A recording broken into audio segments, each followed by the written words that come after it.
Halo semuanya, subscribe dulu sebelum kita lanjut pembahasannya. Gue jamin dengan lo subscribe channel ini, lo bakalan dapat sebuah pengetahuan yang gak diajarin di sekolah.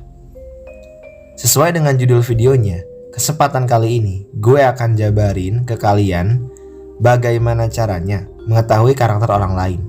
Ada banyak alasan kenapa kita mesti mengetahui karakter orang lain. Salah satunya agar kita tahu bagaimana caranya kita menyikapi orang. Karena semua orang memiliki personality yang berbeda. Maka cara kita untuk berkomunikasi, bercengkrama, dan bekerja sama pastinya harus dilakukan dengan metode pendekatan yang berbeda. Oke, mari gue bahas. Kalau lo pengen cek kejujuran, cobalah untuk memberi kepercayaan mengelola keuangan. Lo mungkin pengen lihat teman lo karakternya kayak gimana, terutama soal kejujurannya. Coba lo set kesempatan gimana caranya agar dia jadi pengelola keuangan di suatu kesempatan. Lo mungkin satu organisasi atau satu komunitas yang pastinya memerlukan sosok pengelola keuangan komunitas lo. Cobalah untuk mendorongnya dan lihat nanti bagaimana caranya ia mengelola keuangan. Apakah akan bertindak korup atau tidak? Gue saranin kalau dia udah satu kali ngelakuin kriminal korup pada saat menjalani tugas sebagai keuangan, tolong jangan kasih kesempatan kedua. Itu bentuk ketegasan dari lo. Jadi yang pertama, kalau lo pengen mengetahui kejujuran seseorang, coba untuk memberi kepercayaan mengelola keuangan. Kedua, kalau lo pengen lihat keegoisannya, coba ambil alih tanggung jawabnya dalam keuangan. Misalnya kayak gini. Dia udah jadi orang paling penting dalam mengatur keuangan.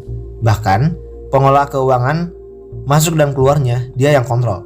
Cobalah untuk bilang ke dia kalau misalkan pengelolaan keuangan dibantu sama lo.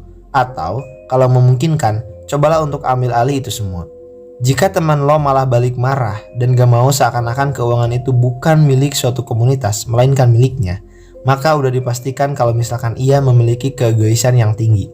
Udah pasti teman yang kayak gini, apabila dinasehatin pun bakalan susah menerima kritikan orang lain.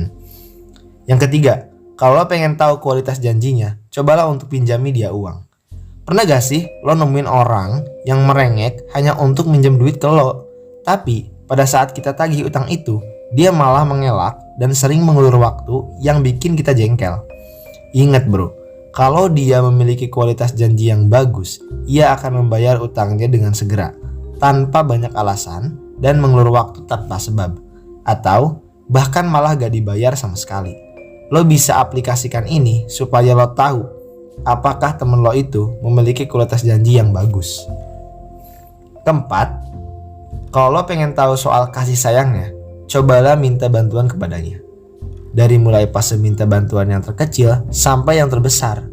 Lihat bagaimana respon dia. Apakah ia akan menolongmu dengan sepenuh hati tanpa imbalan apapun, atau malah tidak memperdulikanmu? Ini akan menentukan sebuah kesimpulan yang sangat penting mengenai rasa kasih sayang dengan sesama teman. Yang kelima, kalau lo pengen tahu kezolimannya, bekerjalah untuknya dan lihat bagaimana cara ia memberikanmu upah. Banyak orang di zaman sekarang yang gak bisa adil dalam memberikan upah kepada karyawannya.